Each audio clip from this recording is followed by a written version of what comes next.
غلف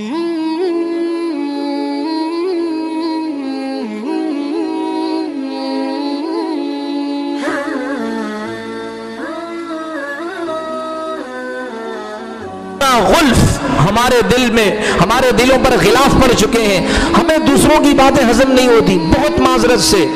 شاید آج میرا مضمون اجنبی لگے، ہو سکتا ہے کئی بھائی یہ کہیں کہ یار آج کا بیان تو بالکل خطرناک بیان تھا، ہمیں سمجھ میں نہیں آیا، لیکن بھائی یہ منصب مجھے دوغلا پالیسی کی اجازت نہیں دیتا، یہ منصب مجھے نبی علیہ الصلوۃ والسلام کی شریعت کا غلط رخ بیان کرنے کی اجازت نہیں دیتا۔ میرے محترم، بہت ادب سے یہ بات عرض کرنے لگا ہوں کہ اب کچھ لوگ ایسے آ گئے کہ ان کی وہ اپنی زبانوں کی اصلاح نہیں کرتے اپنے بیانوں میں۔ صحابہ کرام کہاں عالم تھے؟ سنا ہوگا نا، صحابہ کرام کہاں عالم تھے؟ صحابہ کرام تو امی تھے۔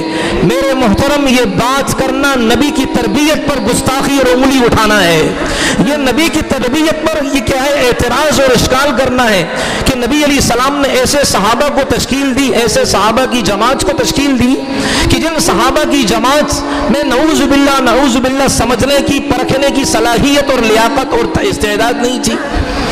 اس لیے میرے محترم عزیزو، ہم آپس کے اختلاف کو بلائیں اور جو بھی ہمارے ہی جماعت کے اور مذہب حق کی جو تنظیمیں ہیں ان کی جو بات ہمیں حق لگے ہم اسے تسلیم کریں، ہم اسے رد نہ کریں۔ جمعے میں یہ بات عرض کی، دوبارہ عرض کرنے لگا ہوں، اب یہ باتیں پھیل رہی ہیں، اسی آیت کی روشنی میں عرض کروں، قلوبنا غلف، ہمارے دل غلاف میں پڑ چکے ہیں کہ جی نبی علیہ الصلوۃ والسلام کی مکی زندگی اچھی تھی، بعض فیصلے فرما رہے مدنی زندگی اچھی تھی، اور مدنی زندگی کے واقعات سناؤ ٹانگیں کانپتی ہیں، ارے مولوی صاحب کیا بیان کر رہے ہیں، غزوہ بدر بیان کرنا شروع کر دیا، غزوہ خندق بیان کرنا شروع کر دیا، اور جو مکی زندگی کو فالو کرتے ان کو مدنی زندگی کو فالو کرتے، وہ مکی زندگی کو نہیں کیا ہے وہ لائک کرتے۔ انا للہ و انا الیہ راجعون۔ میرے محترم، نبی علیہ الصلوۃ والسلام کی پیدائش جس وقت ہوئی اور دنیا سے جو پردہ فرمایا، اس پوری زندگی کا ایک لمحہ بھی کوئی اعتراض کرے گا وہ کافر ہو گیا، اپنے ایمان کی خیر منائے۔ ہمیں مکی زندگی بھی محبوب ہے، ہمیں پیغمبر خدا کی مدنی زندگی بھی محبوب ہے۔ ہم کس منہ سے مولانا الیاس رحمۃ اللہ علیہ کا نام لیتے ہیں؟ انہوں نے تو اپنے گھروں کی قربانیاں دی۔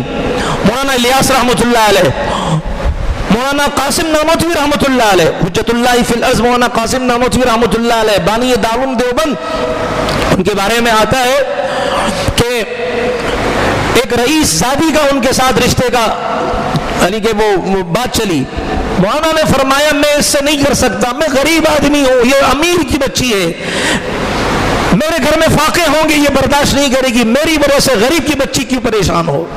لیکن اس امیر رئیس، وہ جوہری جو ہوتا ہے نا، اسی کو پتا ہوتا ہے کہ یہ موتی ہے، اس نے کہا شادی بچی کی کروانی ہے تو قاسم نانوتوی سے ہی کروانی ہے، کہ بوڑھے نہیں تھے، جوان تھے۔ ایسا نہیں ہمارے دماغ میں یہ بات ہے کہ مولانا قاسم نانوتوی بوڑھے، جب دولے تھے تو جوان تھے، تو آخر شادی بھائی اس نے کہا کرواؤں گا تو بھائی پٹھان کی ایک زبان انہی سے کرواؤں گا۔ اب شادی ہو گئی، اب مولانا قاسم نانوتوی رحمۃ اللہ علیہ سہاگ رات ہے، ہمارے دماغوں میں کیا چلتا ہے، ہم کون سی پلاننگ کر کے آتے ہیں، سہاگ رات ہے، نوجوانوں شادی آئے گی۔ مولانا قاسم نانوتوی رحمۃ اللہ علیہ اپنی دلہن سے بات کرتے کرتے رو رہے ہیں، ہچکیاں بن گئی ہیں، پھر بات شروع کی، پھر رونا شروع کیا۔ تو ان کی اہلیہ نے کہا کہ میں دیہات کی عورت ہوں، کوئی مجھ سے غلطی ہو گئی تو میں آپ سے معافی مانگتی ہوں، اگر آپ تھکے ہوئے میں آپ کے پاؤں دبا دیتی ہوں، آپ کو پانی کی ضرورت ہے میں پانی پیش کر دیتی ہوں، آپ اتنا کیوں رونے؟ کہا نہیں ایسی کوئی بات نہیں ہے، پھر رونا شروع کر دیا۔ وہ دلہن پریشان، میرا شوہر پہلی رات رو رہا ہے۔ تو پھر مولانا قاسم نانوتوی رحمۃ اللہ علیہ نے، وہ دلہن سر سے لے کر پاؤں تک سونے میں لدی ہوئی تھی، سر سے لے کر پاؤں تک، اس زمانے کی جو قیمت لگائی گئی تو 1.5 لاکھ تھی، آج کل تو کروڑوں میں ہوگا، سر سے لے کر پاؤں تک کا سونا، 1 تولہ سونا 1 لاکھ کا لگائیں صاحب، سر سے لے کر پاؤں 1.5 کروڑوں میں ان کی قیمت پہنچی۔ حضرت نے فرمایا تمہارے جسم پر جو سونا میں نے دیکھا، میں تو قاسم نانوتوی ہوں، میں تو چھوٹا انسان ہوں، مجھے بلقان اور ترکی کے مجاہدین یاد آ گئے, ان کے کٹے ہوئے ہاتھ یاد آ گئے کہ ان کے زخمی ہاتھ ہیں, کوئی علاج کے لیے پیسے نہیں ہیں. ان کے یتیم بچے یاد آ گئے, نابینا مرد یاد آ گئے, ان کے علاج کے لیے پیسے نہیں ہیں.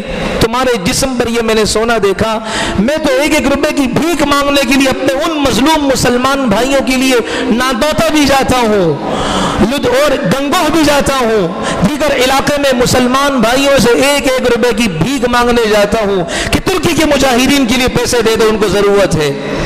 بیچ میں یہ بات عرض کر دوں, ترکی آج کا جو ترکی ہے, موجودہ جو صدر ہے, اس نے باقاعدہ ہمارے اکابر کے نام سے وہاں سیمینار ہر سال منعقد کرنے کا فیصلہ کیا ہے کہ یہ وہ ہمارے بزرگ ہیں تو بیٹھے ہندوستان میں تھے لیکن انہوں نے ہماری فکر کی. اخوت اس کو کہتے ہیں, چبھے کانٹا جو کابل میں تو ہندوستان کا ہر پیر و جوان بے قرار ہو جائے. تو یہ وہ ہم مسلمانوں کے لیڈر ہیں کہ ہمارے اوپر آزمائشیں تھیں, انہوں نے ہماری فکر کی. تو مولانا قاسم نانوتوی رحمۃ اللہ نے فرمایا کہ بھائی میں چاہتا ہوں کہ یہ جو تمہارا سونا ہے یہ بھی کیا کروں, ان کے نام کر دوں. انہوں نے کہا جی حضرت ذرا ٹھہریں, میں ابھی آتی ہوں.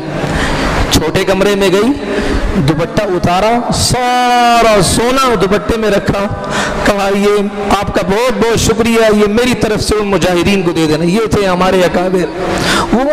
وہ جماعتوں کے اختلاف کو نہیں دیکھتے تھے کہ یہ میری پارٹی کا نہیں ہے, نہیں دوں گا اس کو.